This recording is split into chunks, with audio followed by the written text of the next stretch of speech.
লোকদেরকে আমরা ভোরে দেখতে পাচ্ছি কারণ জানেন ২০ নং চর রমণীমোহন ইউনিয়নের ৫ নং ওয়ার্ডে বাংলাদেশ জাতীয়তাবাদী দল আয়োজিত ধানের শীষ প্রতীকের প্রার্থী জনাব আবুল খায়ের ভূঁইয়ার নির্বাচনী গণসংযোগ কর্মসূচি অনুষ্ঠিত হয়েছে।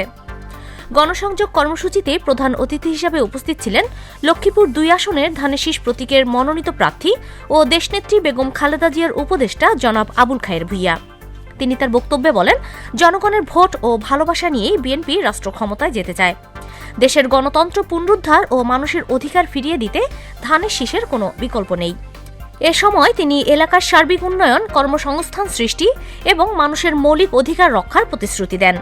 পাশাপাশি আসন্ন নির্বাচনে ধানের শীষ প্রতীকে ভোট দিয়ে বিজয়ী করার আহ্বান জানান। অনুষ্ঠানে আরও উপস্থিত ছিলেন ২০ নং চর রমণীমোহন ইউনিয়ন বিএনপির সহ সাংগঠনিক সম্পাদক দাদন গাজী, সহ সভাপতি মোহাম্মদ জসিম মেম্বার, যুবদলের যুগ্ম সাধারণ সম্পাদক মোহাম্মদ আনোয়ার, ৫ নং ওয়ার্ড বিএনপির সভাপতি ইদ্রিস আলী মাঝি, সাধারণ সম্পাদক মোহাম্মদ জাকির হোসেন, যুবদল নেতা মোহাম্মদ সবুজ হোসেন সহ বিএনপি ও অঙ্গ সংগঠনের বিপুল সংখ্যক নেতাকর্মী ও সমর্থক।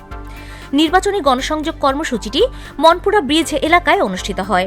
এ সময় নেতাকর্মীরা বাড়ি বাড়ি গিয়ে ভোটারদের সঙ্গে মতবিনিময় করেন, ধানের শীষ প্রতীকের পক্ষে প্রচারণা চালান। এ সময় এলাকায় ভোটারদের মধ্যে ব্যাপক উৎসাহ উদ্দীপনা লক্ষ্য করা যায়।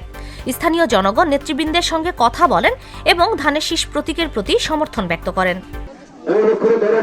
আমি প্রোগ্রাম করতে যাই ছাড় আমার একটা ভাই ক্যান্সার চাচ্ছে আমি কি সেই চাপড় মারি পালাই কোথায় কিসে কত করে ধরা দিয়েছে। তারপর আমি সেদিন গেলাম কি খাইবে এই ঘটনা আর যে আরম্ভ তুমতে পারি ওইখানে আবার ওইখানে জ্ঞানদামও করে থাকে।